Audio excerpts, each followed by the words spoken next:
고린도전서 15장을 부활장이라 이렇게 말한다 그랬습니다. 부활절의 설교의 주제는 부활장의 주제가 본문이 되어야 될 때가 많을 텐데 지금까지 제가 수많은 설교를 들어봐도 부활장으로 부활절 설교하는 데가 별로 없었습니다. 그러니 우리 기독교에서는 부활을 너무너무 귀중하게 생각함에도 불구하고 부활에 대한 어마어마한 오해가 있었다 그랬습니다. 자, 그 부활에 대한 이야기를 쭉 1절부터 설명을 다 하면서 35절에서 부활에 대한 오해를 사도 바울이 풀어주었는데 다시 한번 잠깐 짚고 넘어갑시다. 씨가 있다. 자, 이 씨는 심겨지지만 이 씨는 어떻게 되어야 된다고요? 죽어야 된다. 죽어야 되면 죽고 나면 거기에서 싹이 올라와서 새로운 열매를 맺어가는 것이 이게 부활의 원리다. 자, 여기서 이제 핵심적인 오해는 뭐냐 하니까 묻어놓은 시체가 다시 부활을 한다. 그럼 다 썩고 없어진 건 그럼 어찌 되느냐? 질량 보존의 법칙 이러면서 형식적으로는 썩고 없어져 있지만 그 원소의 요소들은 다른 변이된 형태로 이 우주, 이 지구 안에 공간 안에 존재하고 있다는 거예요. 존재하고 있는데 예수님 재림을 하실 때 그 모든 원소들이 다시 재결합을 해가지고 부활을 한다. 이렇게 설명을 장황하게 하고 있습니다. 그렇게 우리 기독교들이 믿고 있는데 씨는 어떻게 되어야 된다고요? 씨는 죽어야 된다. 그리고 여기에서 새로운 싹이 나와가지고 만들어지는 이것이 부활체인데 이 부활체는 이 땅 속에 있는 시체를 끄집어내가지고 부활을 시키는 것이 아니다. 라는 이야기를 말씀을 드렸습니다. 그래서 이 성경만 제대로 이해된다면 우리 기독교인들의 어떤 장묘 문화라 할까요? 성경은 절대로 죽은 시체에 대해서는 미련이 있다 없다? 네, 미련이 없다. 이렇게 말씀을 드렸습니다. 자, 이러한 부활에 대한 오해. 성경을 어떻게 이해하느냐에 따라서 모든 행동 양식이 바뀌어버린다. 그죠? 여호와 증인들처럼 피를 먹지 마라. 그러니까 수혈도 안 받고 살인하지 말라. 그래서 군대도 안 가고 이런 식으로 성경을 어떻게 이해하느냐가 그 사람들의 삶의 형식을 결정한다 이 말이야. 그러니까 부활이라는 걸 어떻게 이해하느냐에 따라서 오늘 우리 기독교 세계에서 가지는 그런 장묘 문화가 좌우될 수가 있다 이 말이야. 지금 큰 교회들은 다 자기 교회 전용 공동묘지를 다 가지고 있는데 그런 것들은 성경을 이해하지 못한 데서 생기는 그 세상 문화를 따라가고 있는 그런 하나의 현상들이라 이렇게 볼 수가 있다 그랬습니다. 여기서 한 가지만 더 짚고 넘어가겠습니다. 자, 성경에서는 무덤을 열고 부활을 한다 이런 표현이 있어요. 그런 표현이 있다가 보니까 공동묘지를 생각하는 거예요. 자, 이것도 이제 성경을 올바르게 이해하지 못한 데서 생기는 현상이다. 이렇게 볼 수가 있겠습니다. 자, 그러면 무덤이라는 의미도 그러면 두 가지를 생각해야 되겠죠. 하나는 육적인 무덤. 또 무슨 무덤이 있겠다? 영적인 무덤이 있을 거다 이 말이에요. 육이 죽은 사람을 묻어두는 데가 육의 무덤이고 영이 죽은 사람을 묻어두는 데가 영의 무덤이겠죠. 예수님의 가르침에도 어떤 이야기가 있냐면은 마태이 23장을 한번 가보겠습니다. 27절을 읽습니다. 화이실진저 외식하는 서기관들과 바리새인들이여 회칠한 무덤 같으니. 자, 서기관과 바리새인들 두고 예수님이 뭐라 했다고요? 회칠한 무덤. 회칠은 요 벽에 하얀 가루 입혀놓은 거 있죠? 요게 이제 회단 말이에요, 회. 시체가 안에 들어있는데, 그러니까 무서워하지 말도록 뭘로 칠해놓은 거요? 아름답게 가루를 가지고 입혀놨다, 이 말입니다. 그러니까 회칠한 무덤이다, 이렇게 표현한 거예요. 그럼 여기서 말하는 무덤은 영의 무덤이다, 이거죠. 그러니까 이 사람들이 누구들이냐니까 서기관과 바리새인들의 그 무리들을 두고 예수님께서는 회칠한 무덤 같은 존재들이야, 이렇게 비유해 놓은 거다 이 말이죠. 자, 이런 비유들은 또 어디에 있냐면은 에스겔 37장에 보면은 마른 뼈다귀들이 생각이 나지요. 그 마른 뼈다귀들에게 인자가 가서 생기를 대언해서 그 뼈다귀를 일으켜서 나오게 하더라. 무덤을 열고 나오게 하더라. 이런 표현들이 있어요. 자, 거기에서 말하는 무덤, 그리고 마태 23장에서 말하는 무덤은 일치하는 같은 무덤이란 말이에요. 이 유대인들이 지금 어디에 갇혀 있냐? 서기관과 바리새인들의 조직 속에 갇혀 있는 거예요. 못 빠져나오는 거예요. 이러한 종교든지 어떤 사회단체든지 간에 그 조직이 죽은 행동을 하면은 왜 그게 죽은 무덤 덩어리가 되어버리는 거예요. 그러니까 예수님이 보실 때는 유대인들은 그 무덤 속에 있는 뼈다귀들이다, 이거. 이 유대인들이 지금 예수님의 말씀을 듣고, 아, 여기가 회칠한 무덤이구나, 생명회로 나아가야지 하고 이제 예수님께로 나아오는 사람을 우리는 영의 부활을 했다. 우리 이걸 이제 우리 기독교 용어에서는 뭐라 하냐니까 거듭났다, 이렇게. 죽었던 상태에서 이제 생명으로 나와왔으니까 죽었던 상태에서 살아난 거지요. 영적인 부활이다, 이렇게 표현할 수가 있는 거다, 이 말입니다. 자, 그러니까 우리가 성경을 단순하게 생각하면 안 된다, 이거죠. 성경을 깊이 보고 그 성경이 말하고자 하는 본질을 쫓아가는 마음으로 신앙생활을 해야 이게 의미가 있는 신앙생활이 되는 거지. 이런 것 저런 것 다 묻어두고 설교 시간마다 다 졸고 하다가 그냥 헌금만 내고는 집에 가는 이런 식의 신앙생활은 수십 년을 해도 아무런 하나님에게 의미가 없는 거래. 자기에게도 의미가 없고 하나님에게도 의미가 없는 신앙, 그 자체도 하나의 무덤 속에 있는 거예요. 이 사람들이 신앙생활을 했지 어디 뭐 장사했습니까? 이 서기관과 바리새인들의 가르침을 받아서 경건하게 율법을 지키는 신앙생활을 한 거예요. 그런데 그 신앙생활이 어디에서 하는 신앙생활이냐니까 무덤 가운데서 하는 신앙생활이 되어버렸다, 이 말이에요. 그럼 그 차이가 무엇일까? 나는 길이요, 진리요, 생명이니, 이렇게 말했다. 진리가 없는 곳은 무덤 속에서 하는 푸닥거리밖에 안 된다. 자꾸 묵상을 하셔야 이 부활의 원리가 여러분들의 내면화가 되어야, 아, 내가 부활에 이르러야지 하는 마음으로 하루하루를 진실하게 삶을 쌓아갈 때 여러분들의 모습이 부활의 완전한 형체가 되어진다. 영적인 부활을 하려면 제대로 부활을 해야 되지. 이건 세상 사람도 아니고 기독교인도 아니고 하나님 믿는 사람도 아니고 안 믿는 사람도 아니고 그런 어정쩡한 괴물 같은 기독교인들이 얼마나 많습니다.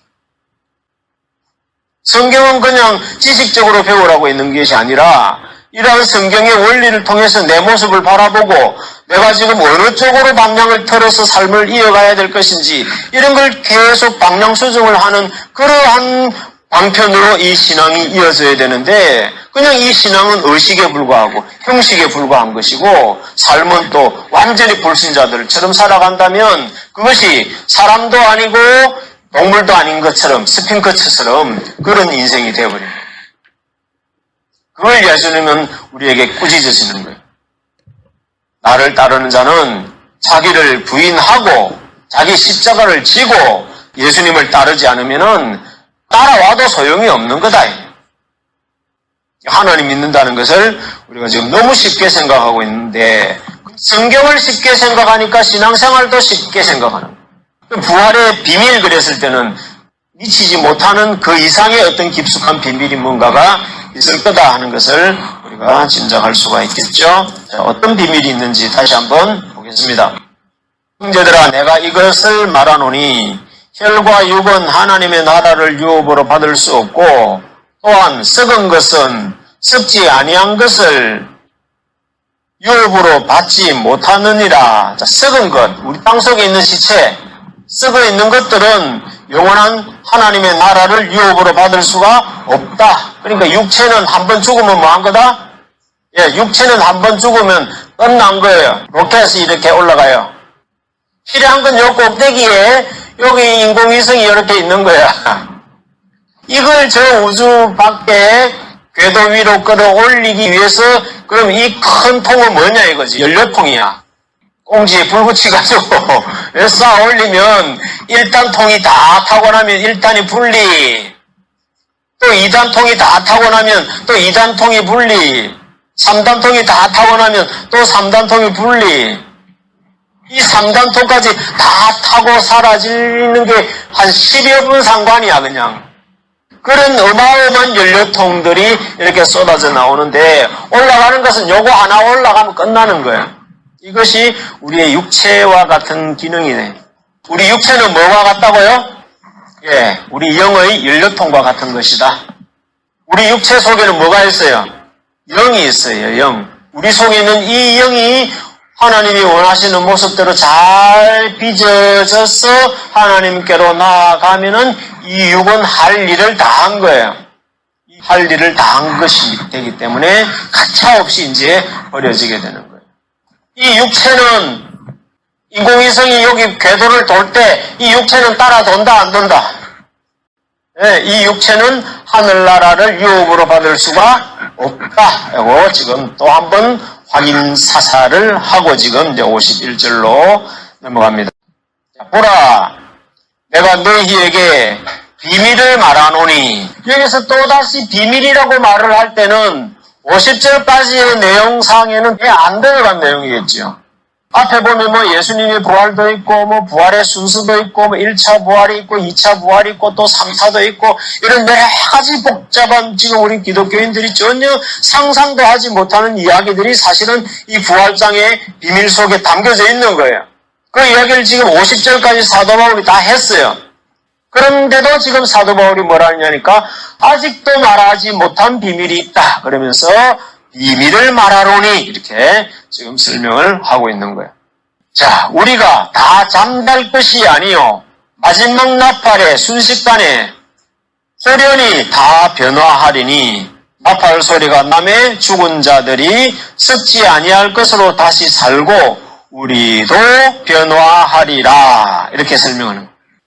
자, 지금까지 1절에서 50절까지에서는 뭘 설명을 했냐 하니까 죽은 자의 부활, 예수님도 죽으셨다가 부활을 하셨다. 우리들도 예수님처럼 부활할 수가 있다. 그런데 거기에는 1차, 2차, 3차의 차례대로 부활의 순서가 있다. 그러면서 쭉 부활의 이야기를 하고 있는데 그 죽은 자의 부활은 이제 시체는 씨앗처럼 땅에 심어지면은 그 기능은 다 한 것이다.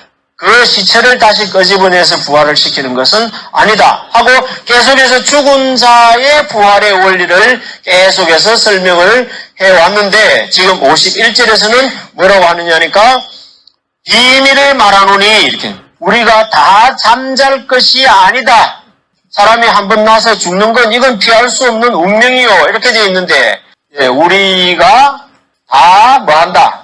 잠잘 것이 아니다 이렇게 표현을 하는 거예요. 이게 뭔 뜻일까요? 그냥 우리가 콜콜 주무시는 그 잠을 말하는 것이겠냐 이거죠. 자, 50절까지 말한 게 뭐예요? 죽은 자의 부활을 설명한 거죠. 죽으면 한 번 죽는 것은 정한 이치인데 그럼 다 죽으면 끝이 아니라 그 죽음 이후에는 뭐가 있다? 부활이 있다라고 지금 설명을 하고 있다 이 말이에요. 그래서 너희들은 희망을 가져라. 좌절하지 말아라. 절망하지 말아라. 하고 지금 사도 바울이 비전을 우리에게 주시는 거다 이 말이죠. 그 예수님의 부활로 인해서 우리도 부활할 수 있는 희망이 이제 생겼다 하고 지금 부활의 비전을 계속해서 심어주면서 마지막 부분에서 뭐라 하냐니까 그런데 말이야 비밀이 있다 이렇게 말해요. 그 비밀이 뭐냐 하니까 사실은 다 잠자는 건 아니야 이렇게 표현해요. 이 잠은 바로 죽음의 깊은 잠을 말하는 거예요. 죽음을 안 경험하는 사람들도 소수긴 하지만 있다는 이야기죠. 온 인류가 불로초를 찾고 별의별 유토피아를 찾아도 찾을 수 없었던 비밀인데 잠 안 자는 길도 있다는 거예요. 가실래요? 안 가실래요? 우리 기독교뿐만 아니라 모든 종교가 추구하는 것은 뭐냐? 영원한 생명이다. 이거. 다 꿈꾸는 거다 이거지. 그런데 사람들이 영원한 생명을 꿈꾸기는 하지만 방법을 모르는 거예요. 성경이 뭐라 하냐니까 잠 안 자는 길이 여기에 있다는 거야. 아담에게 하나님께서 이 선악과를 먹는 날에는 정령 죽으리라 이렇게 말했다요. 그 선악과를 안 먹으면 안 죽을 수도 있었다는 거예요. 영원히 하나님과 동행할 수 있다면 그게 꿈인 거예요. 그런 걸 위해서 우리 동양에서는 산에 가서 솔잎을 먹어가면서 신선이 될 거라고. 영원한 생명의 세계로 들어가려고 그렇게 나름대로 다 발악을 했는데 사실은 방법이 이 고전 15장 51절에 기록이 돼 있다. 51절 다시 보라 내가 너희에게 비밀을 말하노니 우리가 다 잠잘 것이 아니요 마지막 나팔의 순식간에 호련히 다 변화하리니 이게 이 잠자지 않는 길이 뭐냐 하니까 마지막 나팔에 호련히 변화된대요. 호련히. 여기서는 부활이라는 표현을 안 쓰고 뭐라고 한다? 변화된다 이렇게 말해요. 부활이라고 말을 쓰는 사람들은 이 잠자는 자들, 죽은 자들에 해당되는 이야기이고 살아있는 사람들이 잠자지 않고 바로 부활의 세계로 들어갈 수 있는 것을 두고는 변화라고 썼다. 자, 이 의미를 여러분들이 정확하게 인지해야 됩니다. 그 다음 보면은 52절 나팔 소리가 나매 죽은 자들이 썩지 아니할 것으로 다시 살고 지금까지 이야기한 죽은 자죠. 우리도 뭐하리라? 변화하리라. 자, 이 변화가 되면 어떤 일이 벌어지냐? 53절 불법을 썩지 아니할 것을 입겠고 이 죽을 것이 죽지 아니함을 입으리로다. 이 썩을 것이 썩지 아니함을 입고 죽을 것이 죽지 아니함을 입을 때는 사망이 이김의 삼킨 바 되리라고 기록된 말씀이 응하리라. 자, 여러분들 육체를 보세요. 이 썩을 것이요. 이 썩을 것이 어떻게 된다고요? 썩지 아니할 것으로 변화가 된다는 거예요. 이 죽을 것이 죽지 아니할 것으로 변화되는 이 인류 역사상 모두가 찾아 헤맸던 그 비밀이 바로 성경 속에서 기록되어져 있는 약속이다. 이건 하나님께서 우리에게 하시는 약속이다. 자, 그렇다면 이 어마어마한 비밀의 열쇠는 뭔가 하니까 이 마지막 나팔이라는 데 포인트가 가 있는 거예요. 살아있는 몸을 가지고 이 마지막 나팔 소리를 듣게 되면 이 말이에요. 이 죽을 것이 어떻게 된다고요? 이 죽지 아니할 것으로 썩을 것이 썩지 아니할 것으로 우리의 육체가 어떻게 된다고요? 변화가 된다. 이게 재림의 목표다. 예수님의 재림의 목적이다. 그러니까 우리가 재림을 기다리는 이유는 살아있는 채로 우리가 예수님을 맞이하게 된다면 우리는 죽음을 보지 않고 바로 어디로 들어간다? 영생의 세계로 바로 들어갈 수가 있는 것이 바로 재림 시대를 살아가는 사람의 축복이고 특권이다. 이게 축복이에요, 저주예요. 죽음을 보지 않고 예수님과 함께 영원한 세계로 바로 들어가 버리는 거예요.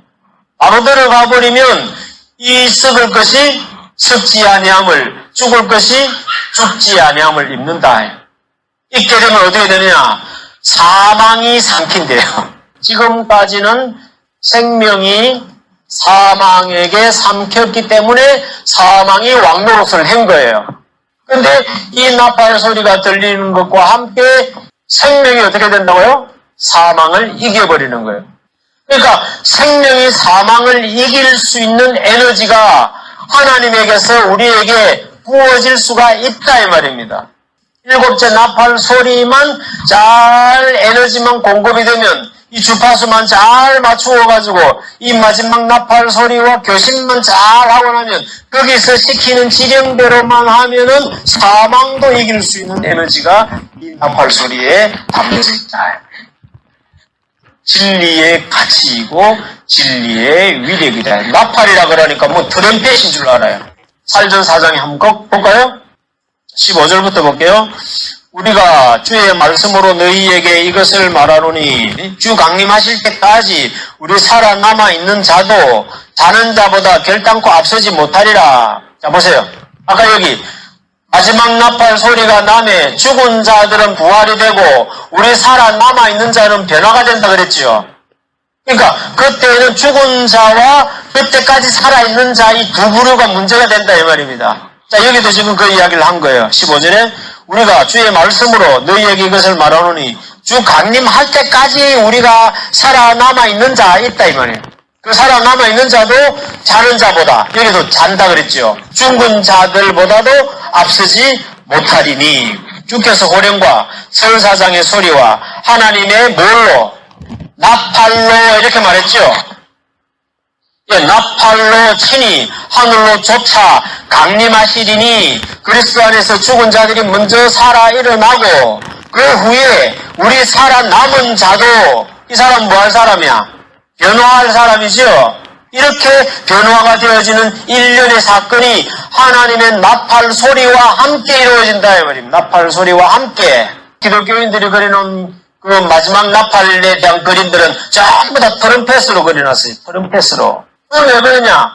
이 나팔에 대한 육적인 의미와 영적인 의미를 구분하지 못한 결과다. 재림을 기다리는 것은 뭘 기다리는 거다? 죽은 자들은 뭘 기다리고?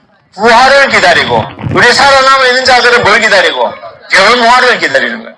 그래서 예수님이 오셨으면 좋겠습니다 라고 생각하는 사람은 예수님이 오시면 우리에게 어떤 일이 벌어지고 내게 주어지는 축복이 어떤 것이고 내가 그동안에 어떻게 고생하면서 준비를 해온 사람들은 빨리 왔으면 좋을 것이고 아무 지식도 없이 아무 준비도 없는 사람들은 하나님 지금 다음 주에 우리 골프 여행을 가는데 그거는 갔다 오고 오세요. 변화돼가지고 하면 더 좋을 텐데 사람들의 생각이 그렇게밖에 미치질 않는 거예요. 썩어질 것에 오늘의 현실에 밖에는 볼 줄 모르는 그런 난목이 돼요.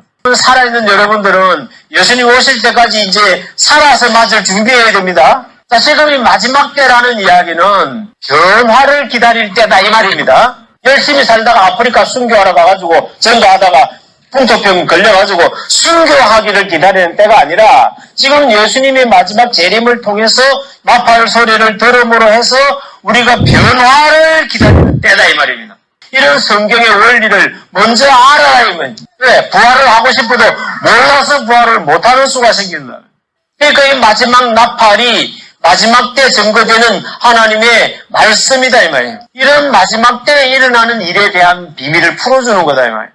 십자가가 중요하고 예수님의 복음의 사역이 중요한 건 사실이지만 그 중요한 것이라고 해서 계속 그것만 파고 있으면 안 된다 이 말입니다. 그건 빨리 터득을 해버리고 내 속에 딱 저장을 해놔버리면 곧 지금은 이제 변화를 기다려야 될 때입니다.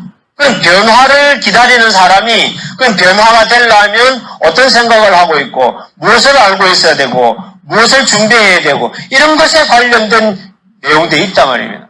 이거 우리 성경은 그 성경은 다 똑같은 거지 뭘 그리 따지샀냐 따지는 게 아니란 말이에요. 그때 필요한 양식이 따로 있기 때문에 지금 우리 때는 마지막 때야. 마지막 때는 뭐가 필요한 거냐? 변화에 관련된 말씀이 필요하다. 그래서 마태복음 24장 예수님은 때를 따라 양식을 나누어주는 종이 보이면 그 종이 복이 있다. 이렇게 돼요. 여러분들은 이 설교를 잘 들으시면은 죽어가지고 공원묘지에 잘 묻히는 걸 꿈꾸는 시절이 지금은 아니단 말이에요. 지금 뭘 준비해야 될 때다? 변화를 준비해야 될 때다. 변화. 다 잠자지 않는 길이 있다. 그게 어떤 길이냐? 변화되는 길이다. 어떻게? 마지막 나팔 소리를 들었어. 우리는 영적인 시대도 알아야 됩니다. 하나님 역사에 있어서 지금 이 시대가 어디쯤 와 있는지, 지금 우리가 뭘 준비해야 되는지 이런 걸 모르고 그냥 먼 산 보고 절하듯이 아무 교회 나가서 예배드리고 헌금 바치고 청소하고 성가대하고 이런 것들이 지금 중요한 때가 아니다는 걸 깨우치셔야 됩니다. 이제는 틈만 나면 성경 공부하시고 묵상하시고 기도하시고 전도하시고 지금은 그 일을 신경을 쓰시고 마음을 쏟아야 내가 변화를 받을 겁니다.